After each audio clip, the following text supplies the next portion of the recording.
Изправете ја грешката! Култура сега! Култура сега! Скандирајќи култура сега, театарот не е играчка и театарот не е политика. Околу 20 на струмички актери, режисери и драматурзи со протест во вид на театарски перформанс од министерката побара да стави крај на партиските вработувања во културните институции.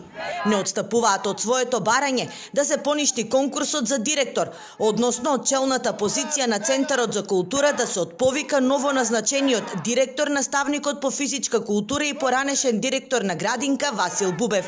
Освен протести, најавија дека правдата ќе ја бараат и по институционален пат. Исто ја користам можноста да го најавам нашиот протест утре во 12 часот пред Министерство за култура, дека ние повторно нагласувам, остануваме на нашите барања и ставови и дека нашиот правен тим започна со разгледување и анализа на документите за нашата правна битка да биде комплетно издржана. На распишаниот конкурс за директор на националната установа Антон Панов, физкултурецот Васил Бубев успеа да елиминира актерка со 30 годишно искуство и културен менаџер со мастер студии.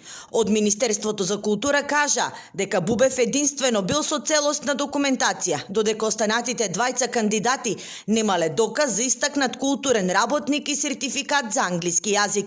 Трендот за поставување на кадар со несоодветно образование на челните позиции на културните институции се префрли во Тетово, каде што директор на тамошниот дом на култура е поставен каратист, кој доаѓа од работната позиција шеф на кабинет на државен секретар при Министерството за култура.